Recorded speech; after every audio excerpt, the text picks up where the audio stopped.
बिस्मिल्लाहिर्रहमानिर्रहीम। Welcome to Chemistrians. आज का हमारा लेक्चर 3 का टॉपिक नंबर 3 है states of matter. State of matter का मतलब क्या है? मैटर का मतलब क्या है? Anything which carry weight and occupy volume.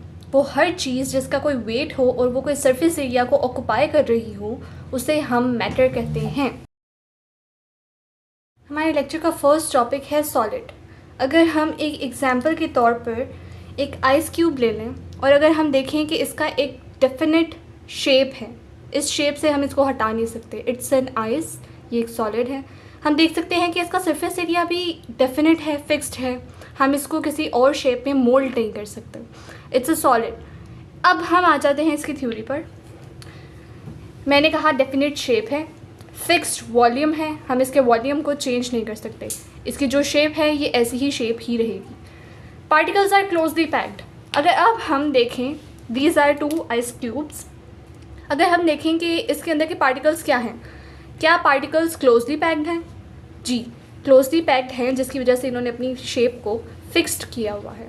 अगर मैं इन दोनों को कोलाइड करूं तो इनके पार्टिकल्स मूव नहीं कर पा रहे क्योंकि उनके पास कोई स्पेस ही नहीं है मूव करने के लिए। So these are solids. Next, strong inter atomic और इंटरमॉलिक्यूलर फोर्सेस। इंटरमॉलिक्यूलर फोर्सेस होती हैं एक चीज़ की अट्रैक्शन को कहते हैं या एक चीज़ की रिपल्जन को कहते हैं। एक चीज़ का दूसरे को अट्रैक्ट करना या तो एक चीज़ का दूसरे को रिपल्स करना। इनमें स्ट्रॉन्ग एबिलिटी होती है एक दूसरे को अट्रैक्ट करने की या रिपल्स करने की।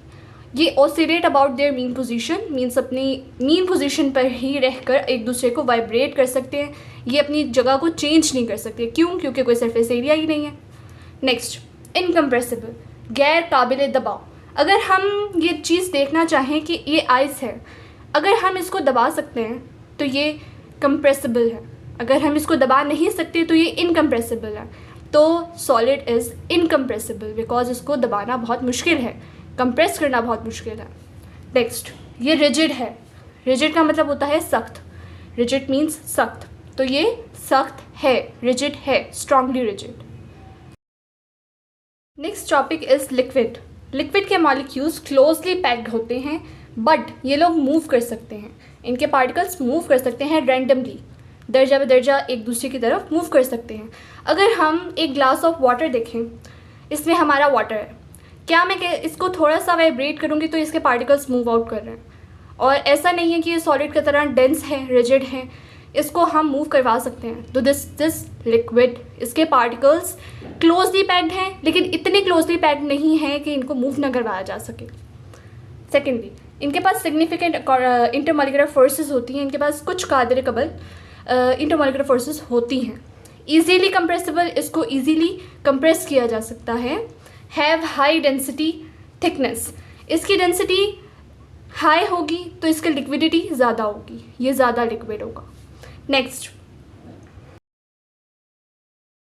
गैसेस। गैसेस के एग्जांपल आप एज अ सिलेंडर भी ले सकते हैं। जो हमारे सिलेंडर्स होते हैं उनके मॉलिक्यूल्स एक दूसरे से बिल्कुल फार अपार्ट होते हैं, बिल्कुल दूर दूर होते हैं। इनमें इंटरमॉलिक्यूलर फोर्सेस भी वीक हैं। अगर मैं बहुत ज़्यादा डिस्टेंस पे खड़ी हुई हूँ और मेरे दूसरे साइड पे एक और मेरा स्टूडेंट है जो कि बहुत डिस्टेंस पे खड़ा हुआ है, उसको मैं इंटरेक्ट कर ही नहीं सकती क्योंकि हमारा डिस्टेंस बहुत ज़्यादा है, इंटरेक्ट करना बहुत मुश्किल है। इजीली कंप्रेसिबल होते हैं गैसेस के मॉलिक्यूल्स और लो डेंसिटी होती है, कम गाढ़ा होता है। Now plasma. प्लाज्मा हमारी एक फोर्थ स्टेट है मैटर की। ये कंपोज ऑफ पार्टिकल्स है जिनके पास काइनेटिक एनर्जी ज़्यादा होती है। What is kinetic energy? Kinetic energy वो एनर्जी है जो कि मोशन की वजह से पोजेस होती है। किसी चीज़ के हिलने की कैपेसिटी, मोशन की कैपेसिटी को काइनेटिक एनर्जी कहा जाता है। ये यूज़ किस में होता है? ये लाइटनिंग में यूज़ होता है और वेल्डिंग पर्पसेस में यूज़ होता है। ये हमारी कुछ इमेजेस हैं जिसमें सॉलिड के पार्टिकल्स हमें दिखाए गए हैं कि वो क्लोजली पैक्ड हैं, सबसे ज़्यादा क्लोज हैं। लिक्विड में थोड़ा सा फार अपार्ट है, गैसेस में बहुत ज़्यादा उनमें स्पेस है। अब हमारी मैटर एग्जिस्ट करती है 2 और स्टेट्स में। जब लिक्विड मीट करता है गैस के साथ, liquid with gas, and liquid meet solid, liquid with solid. ठीक हो गया? अब इनमें एग्जाम्पल क्या है? Liquid meet solid, liquid meet gas, ही है क्या? इसकी एग्जाम्पल क्या होगी? सबसे पहली एग्जाम्पल है सुपर क्रिटिकल फ्लूइड, सेकेंड है लिक्विड क्रिस्टल, थर्ड है ग्रेफीन। हमारे नंबर 1 पे है सुपर क्रिटिकल फ्लूइड। ये हमारा वो फ्लूइड है जो प्रॉपर्टीज़ शो करता है गैस की भी और लिक्विड की भी। ठीक हो गया। हमारा सेकंड लिक्विड क्रिस्टल था। लिक्विड क्रिस्टल किसकी प्रॉपर्टी शो करता है? कन्वेंशनल लिक्विड की और क्रिस्टल सॉलिड की। ये हमारी लिक्विड स्टेट होती है। और क्रिस्टलाइन सॉलिड जो सॉलिड होती है, जब लिक्विड और सॉलिड मीट करेगा तो कन्वेंशनल लिक्विड बन जाएगा। ठीक हो गया। अब इनकी कन्वेंशनल लिक्विड की, इनकी लिक्विड क्रिस्टल की एग्जांपल क्या होगी? ये हमारे यूज़ कहाँ होता है? कंप्यूटर मॉनिटर्स में, क्लॉक्स में और वॉचेस में। ठीक हो गया। अब हमारा है ग्राफीन। ग्राफीन हमारा 2D क्रिस्टल है। एक हमारा होता है 1D, एक 2D, एक 3D। 1 डायमेंशनल जो हमें ये पेज नज़र आ रहा है, 2 डायमेंशनल जो हमें एक्स और वाई एक्सेस पे नज़र आएगा, और हमारे 3D होता है जो हमारे 3 एक्सेस हों, एक्स वाई जी तीनों। This is 1D, this is 2D and this is 3D। ठीक हो गया। अब हमारे है सिंगल लेयर ऑफ कार्बन होती है इसमें इन हेक्सागोनल पैटर्न। हेक्सा मीन्स होता है 6 कार्बन्स जिसमें प्रेजेंट हो। अब हम इस शेप को देखें तो ये हेक्सागोनल शेप है। इसमें 6 कार्बन्स हैं, नंबर 1, नंबर 2, 3, 4, 5, 6। अगर इस शेप को हम थोड़ा सा वर्टिकली देखें तो हमारी ये शेप आ जाती है। दोनों ही हेक्सागोनल पैटर्न्स हैं। ये हमारा फ्लेक्सिबल होता है, इसको हम रोटेट आउट कर सकते हैं। लाइट मटेरियल यूज़ होता है इसमें और इसकी रेजिस्टेंस हाई होती है। ठीक हो गया। ये इसकी प्रॉपर्टीज़ हैं। अब हम आ जाते हैं एक्जॉटिक स्टेट। आपकी बुक में एक डेफिनेशन के नाम से एक छोटा सा टॉपिक है एक्जॉटिक स्टेट। एक्जॉटिक स्टेट होता क्या है? ये मैटर की वो स्टेट है जो अभी तक डेवलप नहीं हुई, लेकिन हमें पता है कि ये एक स्टेट हो सकती है। ये वो स्टेट है।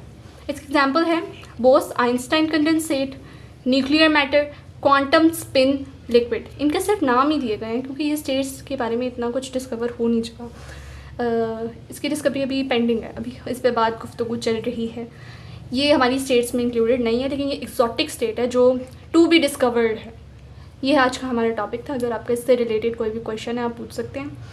Thank you so much. मज़ीद इन्हीं वीडियोस के लिए आप हमारा चैनल सब्सक्राइब कर सकते हैं, बेल आइकन दबा दें ताकि हमारी वीडियोस आप तक पहुंच सकें। Thank you so much. अल्लाह हाफ़िज़।